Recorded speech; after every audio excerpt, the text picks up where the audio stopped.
Guessed it. Yay! Monday, November 14th. Let's do the quick reviewy bits up there. Canned food drive goes through Friday. It gets you B points, but it does not help out your fifth period. The joy of choices. Charity shoe drive ends tomorrow. And checkpoint with the book report. You should be halfway done by this coming weekend with your book, not the whole report. If that's even more impressive, but just with the reading of the book. And then we have new homework assignment that goes in from there. This does not like that second screen. And there is the homework. It does not come due until a week from tomorrow because we have just things we have to do before then. But that's where you'll find a copy of it. It's from there. Those are the two stories we're going to try and get to today. One called Phaethon and one called Arachne. Then on the blue sheet, I think we've gotten past this. I'll just do a quick review and then make sure we hit all the ones I wanted to. Who was the god of sworn oaths? Did we get this far with you guys at all? Ooh, let's get back to it then. The god of sworn oaths is one that ends up taking a new form when she sticks with Zeus during the big war. Styx. And what form does she take? River. She becomes a river. In Greek mythology, she was thought to be the god of sworn oaths because she did not leave Zeus' side. At the end of it, when he turns you into a river, he also says, I'm going to make you the god of promises and sworn oaths. With the idea being that if anyone were to make a promise and use Styx' name, you cannot break that promise. It becomes unbreakable. If you are a human and you made a promise on the river Styx and then you broke that promise, you can legally be killed. So if you were to tell me, Mr. Brovicast, I'm going to have my homework done tomorrow, and then you show up tomorrow like, yeah, I didn't get it done, I could just stab you right in class, be like, legally binding, and it'll be perfectly fine, no repercussions. If you were a god and you promised on the river Styx, you got a punishment that was worse than death, and that was being turned into a human for 10 years. And they thought that was the worst possible thing they could do. Because of that, anyone who makes a promise on the river Styx never breaks it. It was the unbreakable promise. With the world is not shaped like a ball. That's ridiculous. How is it shaped? Plate. Like a giant plate. Well done. And on this giant plate we have mountains. And on one of the mountains is the sky. And the sky is not big and fluffy. How is the sky shaped? A bowl on top of one of them. So you have a plate with a bowl on top. And that's how the Greeks believed the world and sky were shaped. In the middle of our plate, we have a body of water that was there. Excuse me. If you want to think about it, we were to turn it so it went this way, it looked like a donut with land all around the outside of it, and then this body of water that's right there in the middle. And so around this body of water, you have Spain, Italy, Greece, Turkey, and North Africa. This body of water is one that you should, in theory, know. You know what that body of water is? Mediterranean Sea. Mediterranean Sea. And so that body of water is the Mediterranean. It was named the Mediterranean because it's made up of two Greek words. Well, two Greek roots at least. Medi and Terran. Do you guys know what Medi or Midi means? Middle. Nice done. Terran? Earth. Go you again. Middle Earth. What's the video? It's almost like learning. And so, yeah, it means middle of the land or middle of the earth because it was thought to be the body of water that was in the middle of all the land. And so when they named it that, they thought that pretty much if you went in any direction, you'd have land until you at the end of the world. And you had in the middle of that was your big squishy area. Big squishy area. Because this shows up in today's story, I just want to make sure that we're aware of it once again. The two reasons Zeus does not want humans to have fire. The prophecy, which means the world's going to burn, and then they can make the pointy sticks. So the fact they can make weapons and technology, and the world will be destroyed by fire. Then the last one I'll hit with you is this one. And just because it requires thinking your way through it. During the war, Prometheus and Kronos are on the same side, and Prometheus did his whole into the future, and he looked down and saw multiple paths, saw that if he stays on Kronos' side, he and all the guys on Kronos' side get tortured. How do they get tortured? In the Tartarus. If he switches sides, he comes down here to Zeus' side, he still gets tortured, just in a completely different way. And what torture does he have here? To get eaten by holding down. There you go. Chained to a mountain and eaten by a bird. So both of them lead to torture. This one, arguably a more painful torture. He does eventually get released, but that's not really what motivates him. something happens along that path that motivates him to choose that option. Because he's essentially a good person and wants to try and make the world a better place. And he gets to do something along that path to make the world a better place. And that is, Help me. he gets to help the humans. He gets to teach them how to do sacrifices, teach them how to make fire. Without them, he realizes that humans are going to die off, and he knows what's going to happen. So he decides to switch sides to help out humans and make everything better. I believe that's the last thing on the blue sheet that I've not had a chance to hit. Everything else are stories that I should have hit that, in theory, you should know.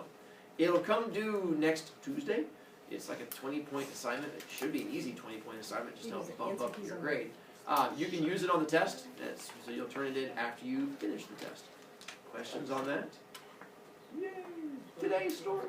Wait, I have a question. Yes. Did you mean to put the answer key online? Yeah, that was on purpose. Okay, thank you. Because that way if kids get lost or fall behind, you're more than welcome to use it. But at the same time, just writing down the answers is not going to help you you don't have the stories that go with them. We're going to take a look at a kid by the name of Phaethon. It looks like Phaethon, but it was a Phay and Thin. Phaethon is going to deal with the god of the sun. Who is the god of the sun? Yay. There we go. Apollo. Here is how the Greeks believed Apollo's journey went. He was the sun god. So what he did was he drove the sun chariot across the sky, and that's what we saw as the sun. Some stories said the horses were on fire, some said the chariot was on fire, some said they had a helmet that was on fire. Somewhere there's fire. As he goes across, we see that fire in the sky. But as he goes across, there are also monsters that were thought to be up in the sky that he had to avoid and fight. There was a scorpion, there was a crab, there were fish that were up there, there was a bull, there was a centaur, and what are these things that he fights up there? And those would be the constellations that are up there. And then at the end of the day, after he's gone across and dodged all the monsters and fought them as need be, he lands on this side over here, and then throughout the evening time, he travels down the mountain till he gets to the body of water in the middle of the world called The Mediterranean Sea. gets on a boat and takes that boat all the way across the Mediterranean throughout the night. The next morning he arrives at his mountain. Well, sometimes in the middle of the night he does. Travels up to the top to start the whole process over again. Mr. Brovicast, that looks exhausting. It was exhausting. Wouldn't it be smarter just to build a second castle on that side, spend the night, and go back the other way? It would be, but he can't. Why can't he not just build a castle over there? Why would that? The sky is. No. The sun only comes up one way and The sun only goes in one direction. East to west. It does not go Monday, Tuesday. Wednesday. So it only goes in one direction. So they had to find an explanation to explain why it goes in one direction. That was their thinking. Just like the band. It's adorable.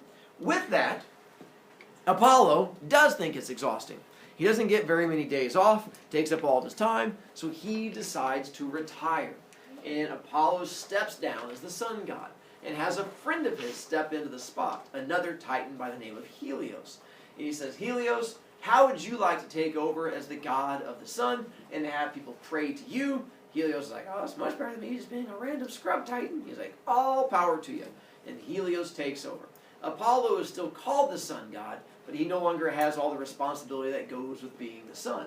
So now it becomes Helios' journey. And Helios takes over for the rest of Greek mythology and becomes the guy that takes it across. Knowing that, now we get to Phaethon. Phaethon was just a human kid growing up in a village with his mom. Dad was never around. And when Phaethon becomes a teenager, kids at his school start making fun of him because kids are big fat jerk pantses.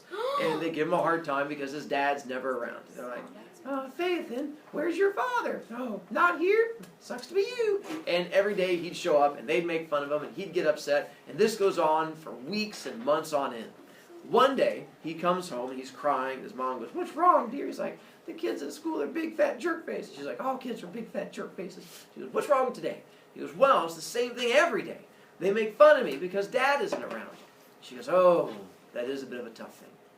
Come with me. Let me show you something. He goes, okay. Then she takes him outside and she puts her arm on his shoulder and she points up at the sky.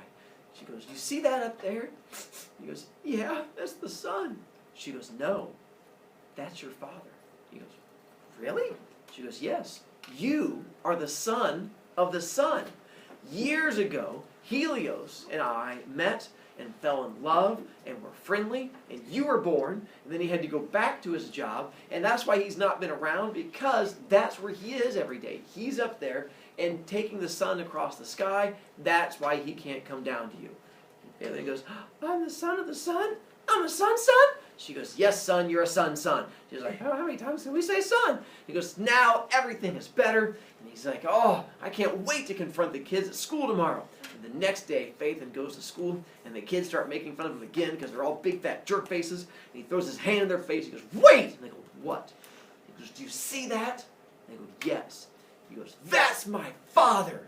And they look at him, and look up there, and they go, you're an idiot! And they start laughing at him and making fun of him. Like, your mom just told you that to make you stop crying because you're a big, fat wuss baby. And they make fun of him even more.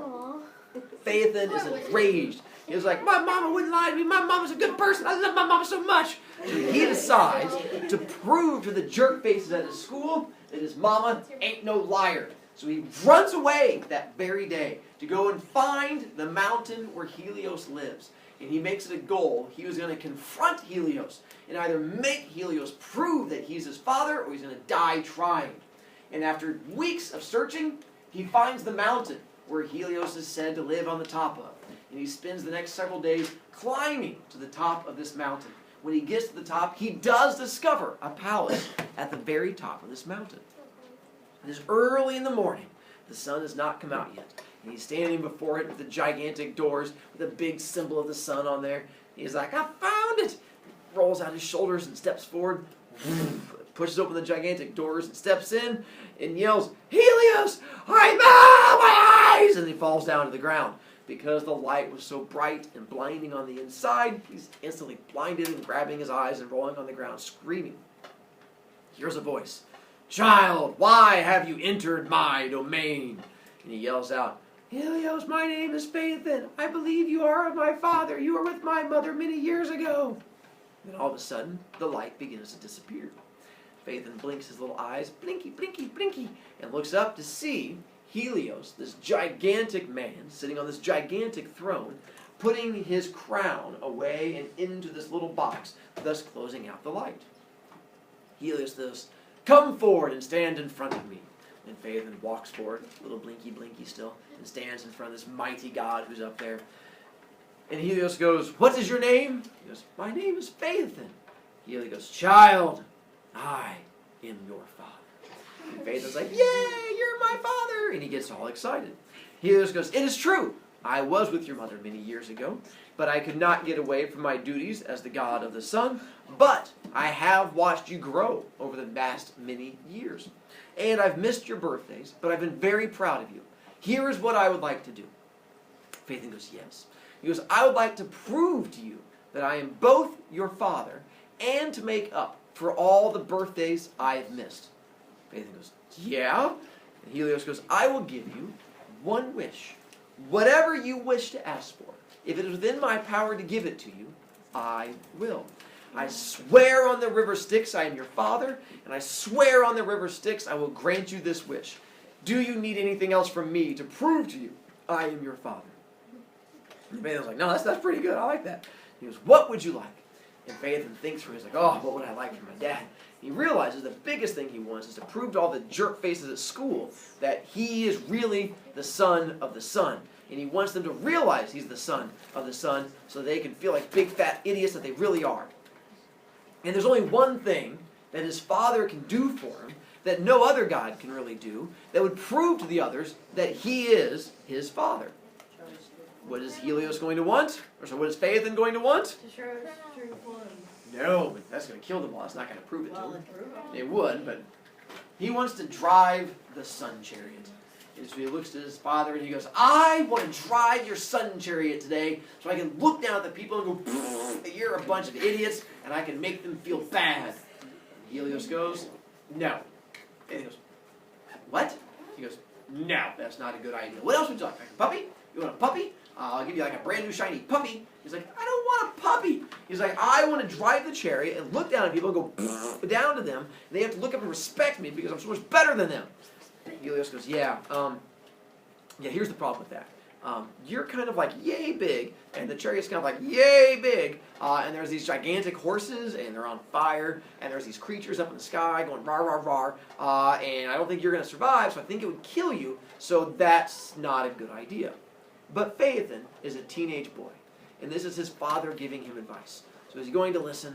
No. Not even a little bit. And he goes, blah, blah, blah, old man, give me the keys. And so he decides he wants the keys no matter what. Helios cannot talk him out of it.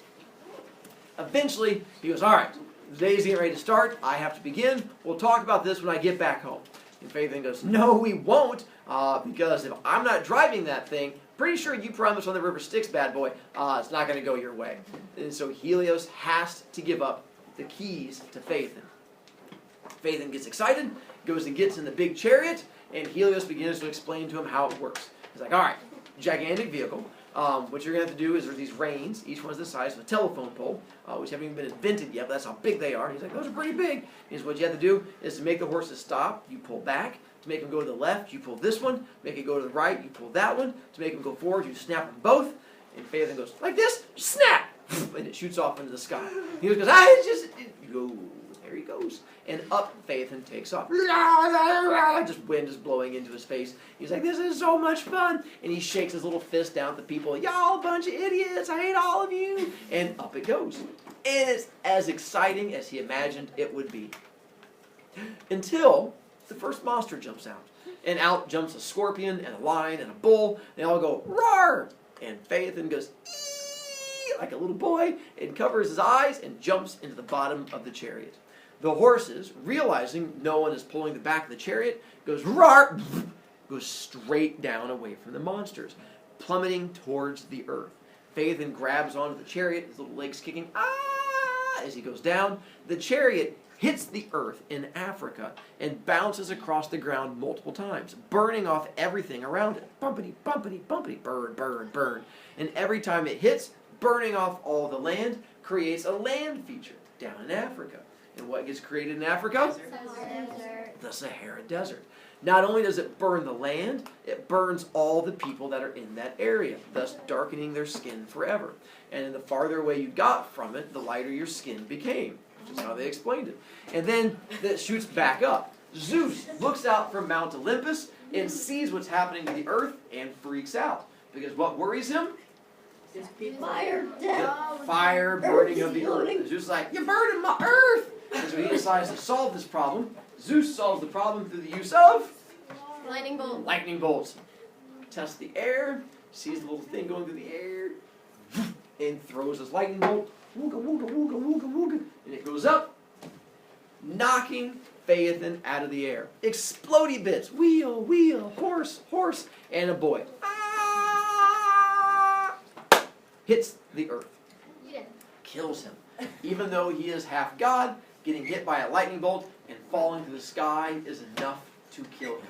He hits a river that is in the Middle East, which is named after him because it's thought that's where he landed. And now we know how the sun works, how the Sahara Desert formed, and the biggest part of the story, why they tell it to kids, there's a moral to it. What are you supposed to learn? Learn If you don't listen to your parents, what's going to happen? You die. You will die. You can put it right Hello. there. That's not true. It is. That's what the story. But I. Next, we're going to take a look at another story about a girl by the name of Arachne. Arachne was another human girl who also doesn't listen to advice and gets sassy. Arachne was an expert weavist, was good at weaving. Oh, I know this. We have a god of weaving. Who's the god of weaving? Athena. Athena was the god of weaving.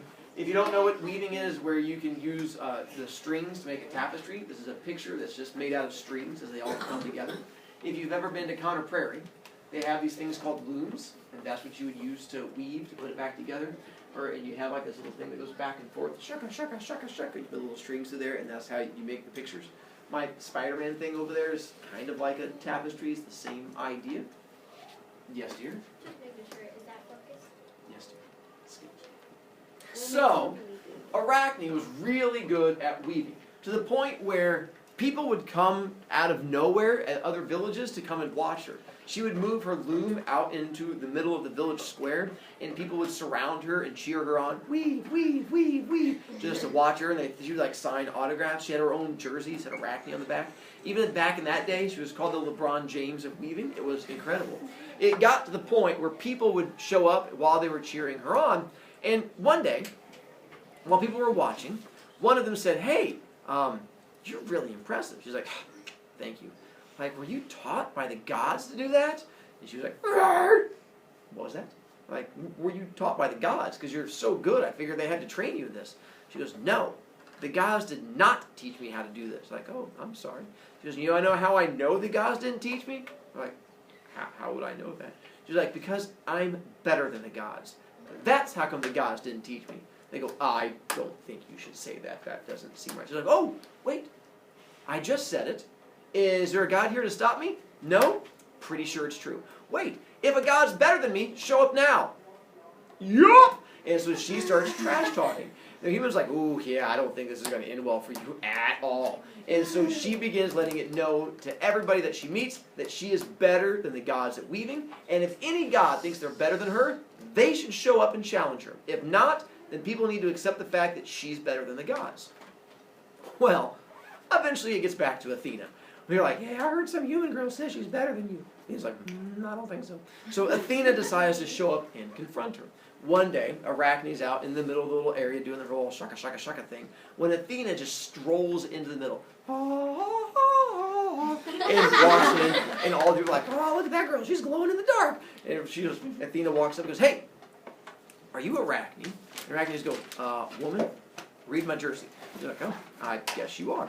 She goes, "Rumor is you say you're better than the gods at weaving." And Arachne goes, "Yeah, no, I don't think I'm better than the gods." Then he goes, "That's what I thought." Arachne goes, "I know I'm better than the gods." And Athena's like, "Oh, snap, you didn't." And she goes, "I did." So they decide to have a weaving contest. A weave off! And the whole crowd starts chanting, "Weave, weave, weave!" And that's where I'll leave you to finish the rest That's where you're gonna of leave us. the story. That's where I'll... oh, that hurts. I can't even...